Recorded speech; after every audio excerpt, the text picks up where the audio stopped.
I think that's great, as long as they do not violate the unwritten contract, which is don't come dangling down onto me or get into my living space. That's fine. They're awesome because... Good golly, Miss Molly! I'm ready to break some skulls and stomp on brains. Well, howdy. Nearly Senior Citizen here. Greetings, boys, girls, and all of our non-binary friends, and welcome to this, a brand new day. It's not as sunny looking as it was yesterday, but it's still not raining, so that's a good thing. We had a lot of rain, so it can afford to dry out for a little while. Thumbs up for that. But though it is the Pacific Northwest, it rains a lot here. On the Olympic Peninsula, which again, Washington State is split into 2/3 are here, and then there's Crunch. We have a peninsula here with a huge body of water here almost taking it off. There's a rainforest there. It always rains in the forest, hence the name. And so it rains a lot around here. Yay.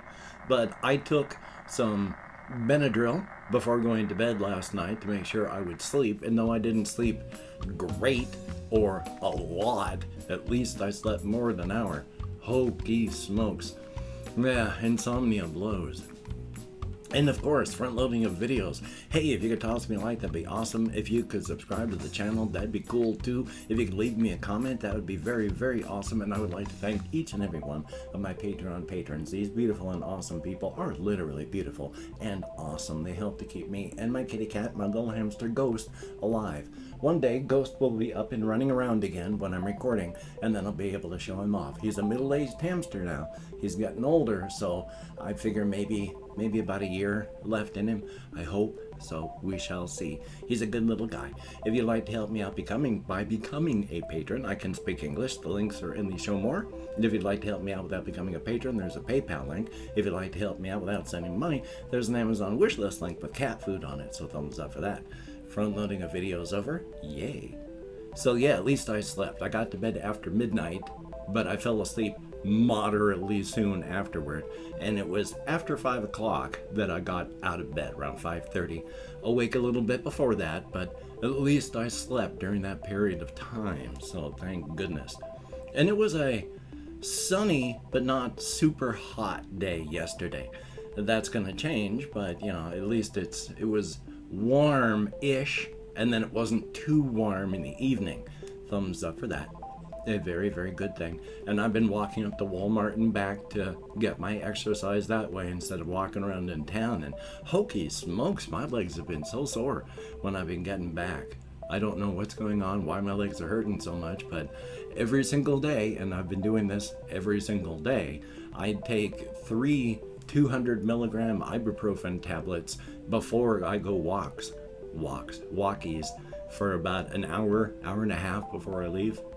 So, and my legs are still killing me. But exercise is important. You gotta do it. Definitely a thumbs up on that. Yay. It's a good thing. Now, let me take a look on here, because hokey smokes. I slept a lot yesterday in here, in my chair, just falling asleep while watching videos and such like that. A lot. So even though I only got 1 hour of sleep at night, and even though I fell asleep a lot here, that wasn't restful sleep, so hopefully I got at least some benefit out of it. I didn't get a whole lot done, didn't get a whole lot of thinking, nothing really great, because I just kept falling asleep. But that's what happens when you can't sleep, so yay. Insomnia is a winner. Oh, excuse me. But there are a couple things that I have been thinking about and I wanted to talk about. First one, the spider and bug report. I have mentioned that I have my window open 24/7. Not wide open, not fully. It's always, just during the winter time, it's only about this much. During the summertime, like right now, it's wider, and I have the box fan up there with the whole thing set up so that, it's locked in place and windows aren't moving and fans aren't moving, and, it's there for me in convenience. It's not just wide open to the great world. But with the window open, that means there's always bugs a-flying in. That's one of the reasons I don't freak out too much, because I've got spiders sometimes in the corners and such of this room here. I used to be horribly arachnophobic. Oh my God, it was terrible. Now, No, I have a primitive fear of creepy crawlies. I'm a human being, but spiders don't cause that phobic reaction from me anymore. So when I have spiders that are in the corners, like I have a lot of the spiders that are back in these corners here, sometimes in that corner, occasionally over there. But because of that, I think it's awesome. I think that's great, as long as they do not violate the unwritten contract, which is don't come dangling down onto me or get into my living space. That's fine. They're awesome, because with all of those bugs coming flying in, yeah, they catch them and eat them. They're paying rent. They're doing their jobs. They're working. So I don't mind having the spiders there. They get rid of the bugs that come in. I mean, they're not perfect, of course. During the summertime, when we have a lot of mosquitoes, I get bit a lot. You know, the spiders are in the corners. They're not between me and the mosquitoes in the air. There are some of the spiders that build webs that are more dangly, but they're still up in the corners. So, but there's more than a couple, and that's a good thing. Between one of my bookshelves back there, also, I had found another little spider. Saw a little speck with parallax vision as I was moving by, and went, "Oh, is that?" And then blew on it a bit, and it went ooh because of the breeze, and started moving. It was like, "Oh, cool, spider." So definitely a good thing on that. And I just want to give people a reading on what's going on with the spiders now. Thumbs up for that. You have spiders in your rooms, let them stay. Let them eat bugs. It's worth it. Also, I was listening a lot to the group The Butthole Surfers again this morning. And one of my favorite songs, well, I've got a whole bunch of favorites. I really like their album. And it's got a bad term in it, but I'm going to have to bleep it because I don't want to get demonetized because of the term. And when I say bad term, I just mean in terms of monetization and controversies that shouldn't be controversies here in the United States. Hopefully I'll remember to bleep this, but the album Locust Abortion Technician from the group Butthole Surfers. And oh, that is such a good album. It is just awesome. I bought it way back when it first came out, way back when, off the shelves, and that's a good thing. Thumbs up for that. So if you have a chance to listen to that one's good. There's also, I think their first one was Psychic Powerless, Another Man's Sack, and then there's one, the second one I think was Rembrandt Pussy Horse. And these are all excellent albums. The first three were just absolute bangers. So thumbs up for that. One of the songs, I've talked about it before, and I've mentioned my love of this group before, but I just wanted to talk about it again. There's one song where I think it's not an actual thing. They're just pretending for sound effects, but it is a sound effect of someone being violently sick into a bucket. So, and you would think, how could the sound of someone puking violently into a bucket be a good musical instrument? And the thing is, for the song that it's on, when the guy puking into the bucket violently comes up, it fits. It works for the song. And in fact, if the guy wasn't violently being ill in a bucket, the song would not work as well as it does.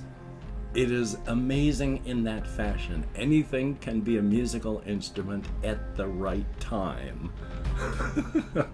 So thumbs up on that. But it's just, once again, I thought that it's an awesome thing because, boy, I just like that group. It reminds me of good times as well. But I'm not going to get too much into that because I don't want to go reminiscing happily about things that will also get me demonetized. So, yay. Thumbs up for that. But I have been playing a lot, once again, of the boomer shooter Postal Brain Damaged. And that is such an awesome game. They did such a good job on that. It is wild and insane. But it's the term boomer shooters. There are people that don't understand the term because it's, a deep gaming term, I guess, but when people like me and other developers know that are referring to stuff as boomer shooters, they don't mean on rails or anything like that. The first Doom game is like the original boomer shooter. Even though there were first person games before that, they weren't the get up, get out, get in their face and tear them apart sort of experience that Doom was. But that's a boomer shooter, and that it's your reflexes, your mouse, the game's AI, that's it. Modern games tend to, as you pick up things, you can upgrade permanently your weaponry, upgrade permanently your skills, upgrade permanently characteristics. As you play, your character in game gets tougher as well and harder to take down, so that even if you don't have a massive amount of skill, if you grind and find the right things, your character in game gets tougher, and so you as the player can use that to bowl through parts of the game. You can't do that on boomer shooters. It's all on your skill. If you die, you start from scratch because it's just your mouse, you, and the game. If you can't get past a certain boss because you don't have the reflexes to do it, it's game over for you. You can't grind, you can't get better. It's just up to you. And in fact, if you waste ammo and get there so that you don't have a ton to shoot with, so you can't make any mistakes while you're doing that, that just adds to the pressure of the situation. You can't make mistakes now. So yeah, the boomer shooters it's just your reflexes, your mouse, and the AI of the game. And they're not great and wonderful things. It's just the way they started out. We didn't have a lot of these quality of life issues. We didn't have a lot of the, making character stuff better. Are they good? Everything's good in its own way. I like boomer shooters. I grew up on them. There's a lot of nostalgia to that. When I say I grew up on them, I mean they came out in, Doom came out, 93? By that time, I had a computer for 10, 11, 12 years, and even before I had a computer, I had been playing arcade games. So all this computer stuff building up and then growing through into what we have today. Yeah, I like boomer shooters. I can't play a lot of them well, especially I'm getting older, so my reflexes are shot. I have nerve damage, and so my hand does not work as well as it's supposed to. I've got carpal tunnel syndrome. I should have had surgery over 10 years ago. The problem's only gotten worse. So yeah, I'm at a big disadvantage, but I love them. They are awesome. That is why I play and put on the channel so much stuff like Dusk and all that, because I love the boomer shooters. Just you, your mouse, and the game. Now, like I say, I'm not a good computer player. I am a computer game player. Video game player. God, I'm really talking like a boomer right now, too, ain't I? I'm not a good video game player. I'm an enthusiastic video game player. I've picked up a lot of the habits and skills that you need to play these things semi-well if my reflexes could pick up, because I've talked about this as well, where I can be having a screen of information, have my primary focus up here, but just a few pixels go down in this direction, which indicates there's something big and nasty down there, and I got my character moving, firing something in that direction, and I'm gone. And 90% of the time, I was absolutely correct to just move because I saw those flickering pixels. I'm not a good player, though. I'm just an enthusiastic one. Thumbs up for that. Let's see if there's anything else I have on my list. There is, except, well, I'm going to talk about this one. I thought about this one on the creative fashion. I'm going to have to really start writing down as soon as I get home the stuff I think about while I'm on walkies, because my ability to remember, especially on days when I've had massive insomnia, are very limited, and I have a ton of problems starting to remember stuff. I can't remember 90% of the stuff I thought about while I was on walkies last night. Oy vey. But it was There's Zeno's paradox. This ancient Greek person said that as you move, you can never actually reach anything, because as you get closer to it, you traverse half the distance. Moving towards something is just a constant process of moving half the distance. So you can never actually reach a destination because you're only having the distance that it takes to get there. Now, obviously, that's not real because we travel to places and do things all the time. But with the King in Crimson and the Crimson Kingdom, I've talked about how all of the energy from the inside goes up through the inside island and then into the doorway at the center of the inside, through the razor's edge and out into the universe out here in general. Oh, I got stuck with something in my shirt. That really hurt. Ow. Love that. But this point in the center of the island there cannot be reached, the mathematical point, because a physical manifestation of that whole thing. You have to move as you get closer to it twice as far to get half the distance. And eventually you will reach a hard limit because you would have to travel an infinite distance to travel one click distance of the Planck distance, and there is no further. There is no smaller distance on when you get down to Planck limits. That is it. There, you can't divide it anymore. It is the smallest possible thing. You would have to travel an infinite distance to travel one tick forward of that, but it can't move anymore. You reach that hard limit. You cannot go.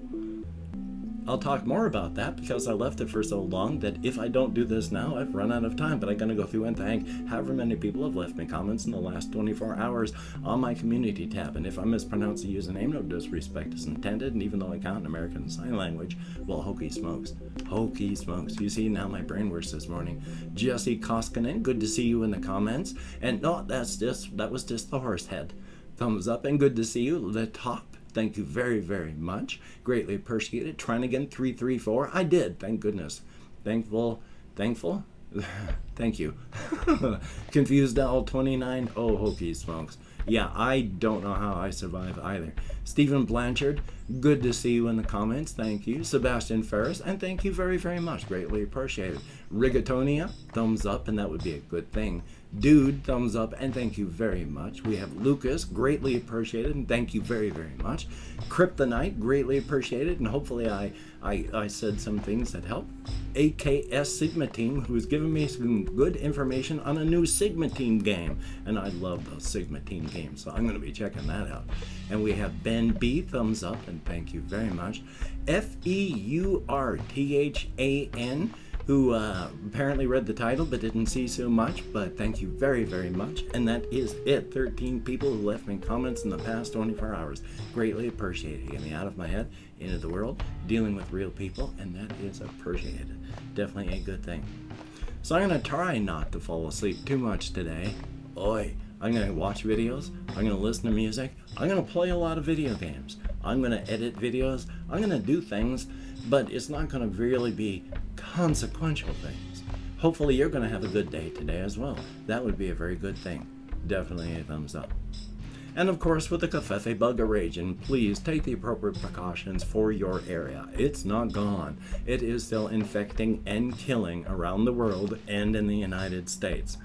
You don't have to treat it like a crazy person, but neither should you treat it like a crazy person. Be appropriate and smart for your area. Thumbs up for that. So, until we meet again, you take care. Have a great day today.